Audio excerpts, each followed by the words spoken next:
اس طرح کی social media پہ ویڈیو اور بھی میرے سامنے آئی جس میں نوجوان لڑکے جو ہندو مذہب سے تعلق رکھتے ہیں وہ بھی اسلام کے خلاف نفرت کا اظہار کر رہے ہیں، اور بہت ہی خطرناک ہے۔ جب میں نے یہ اس طرح کی ویڈیو دیکھی تو مجھے پھر پاکستان بھی یاد آ گیا۔ پاکستان میں جس طرح مدرسوں میں احمدیوں کے خلاف تعلیم دی جاتی ہے، ان کو اسکولوں میں پڑھایا جاتا ہے۔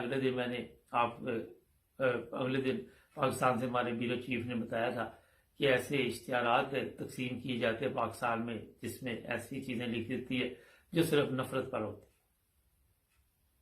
ہمیں چاہے وہ ہندوستان ہے چاہے وہ پاکستان ہے، وہاں پہ کم از کم یہ خیال کرنا چاہیے کہ جو اسکولوں کا ماحول ہے اسے ٹھیک کرنا چاہیے، اس پہ پابندی لگانی چاہیے ایسے لوگوں کے اوپر مکمل طور پر جو فتنہ اور فساد کی طرف جاتے ہیں۔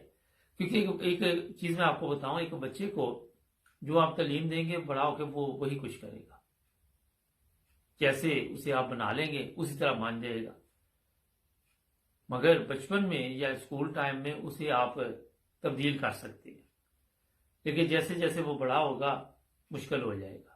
آپ نے دیکھا یہاں پہ بے شمار ایسے واقعات بھی ہوتے ہیں، میاں بیوی ہیں یا دوسرے ہے، عمر بڑھتی جاتی ہے، ان کی عادتیں نہیں بدلتی، نہ وہ بدلنے کی کوشش کرتے ہیں، پھر وہ معاشرے کے لیے مصیبت بنے ہوتے ہیں، گھروں کے لیے مصیبت بنے ہوتے ہیں، کیونکہ وہ اپنے آپ کو تبدیل کر ہی نہیں سکتے۔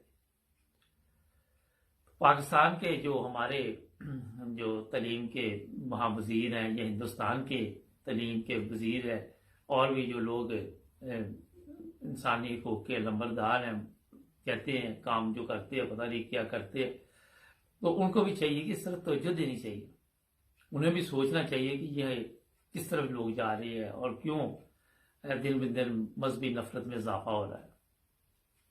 اب اگر آپ غور کریں تو دونوں ممالک پہلے ایک ہی تھے، اور دونوں میں اب پرابلم بھی وہی ہے کہ جہاں اکثریت زیادہ ہے، اگر ہندوستان میں ہندو زیادہ ہیں تو وہ دوسروں کے لیے مصیبت بنے ہوئے۔ پاکستان میں جو اپنے آپ کو مسلمان کہتے ہیں، حالانکہ ان کا اسلام جو ہے وہاں پہ وہ تمام گناہ کرنے کی اجازت ہے جو اسلام میں نہیں ہے، مگر وہ اکثریت میں ہے، وہ بھی احمدیوں کے لیے بھی پریشانی بنی ہوتی ہے روزانہ۔ آئے دن ایسے واقعات آتے ہیں ہمارے سامنے، کبھی کوئی۔ اور ایک چیز آپ کو میں اور بتا دیتا ہوں، یہ بھی بڑا فرق پڑتا ہے کہ ایک دوسرے کے جب حالات دیکھتی ہے تو وہ وہاں پہ بھی پھر اس طرح کے حالات پیدا کر دیتے ہیں۔ اب آپ نے دیکھا سندھ میں ایسے واقعات بھی آئے سامنے کہ ہندو مذہب سے تعلق رکھنے والی لڑکیوں کو یہ اطلاع تھی کہ زبردستی مسلمان کیا گیا اور پھر ان کے ساتھ نکاح کیے گئے، اور یہی پھر آہستہ آہستہ آپ نے دیکھا کہ دوسرے ممالک جس طرح ہمارا پڑوسی ہندوستان ہے وہاں پہ بھی ایسے واقع۔ اب یہ آپ نہیں کہہ سکتے کہ پہلے وہ کہاں سے شروع ہوئے، وہاں سے ہوئی ہے یہاں سے ہوئے تو ہے نا، کہیں سے تو پرابلم شروع ہوئی اس چیز کی کہ نہیں۔ تو یہ حالات جو ہے یہ دن بدن میرا خیال ہے کافی مشکل کی طرف جا رہے ہیں۔ اس لیے یہ بھی میں بتا دوں کہ ہندوستان میں ان کی عدالت نے کل یہی کہا کہ سب کو برابر کے حقوق حاصل ہے، اور تھوڑا سا فرق یہاں پہ پڑ جاتا ہے۔ پاکستان میں ایسے قوانین بنائے گئے ہیں جو احمدیوں کے لیے مسئلہ بنا ہوا ہے، جو سوشل میڈیا پہ لوگ روزانہ آ کے یاد بھی کراتے ہیں۔ وہ یاد تو ایسے کراتے ہیں جیسے ان کا امتحان ہونا ہوتا ہے، روزانہ بتائیں گے 295 سی 298 سی پتہ نہیں کہ کون سی۔ ایک اور میں پروگرام لے کے آؤں گا، اس میں وہ ساری اس نے بتائی ہوئی کون سی دفعہ لگتی ہے، مگر ہندوستان میں ایسے قوانین نہیں ہیں۔ اسی لیے میں اپنے جو بھی ہمارے چینل کو دیکھتے ہیں، چاہے وہ ہندوستان سے تعلق رکھتے ہیں یا پاکستان سے تعلق رکھتے ہیں، ان سے یہ بڑے ادب کے ساتھ گزارش کروں گا، اس طرح آپ نہ تو اپنے مذہب کی تبلیغ کر سکتے ہیں، نہ اپنے مذہب کے بارے میں بتا سکتے ہیں، نہ اس میں ہم یہ بتا سکتے کہ ہم اخلاقی طور پر ایک اچھے لوگ ہیں یا بہتر لوگ ہیں۔ جب تک آپ کسی کی قدر کرنا نہیں سیکھیں گے آپ کی قدر کوئی نہیں کرے گا۔ یہ ایک عام بات، وہ کہتے دید کو دید ہوتی ہے۔ یہاں پہ ہمارے غیر جماعت دوست ہیں، مجھے جب میں پروگرام کرتا ہوں تو لوگ بتاتے کہ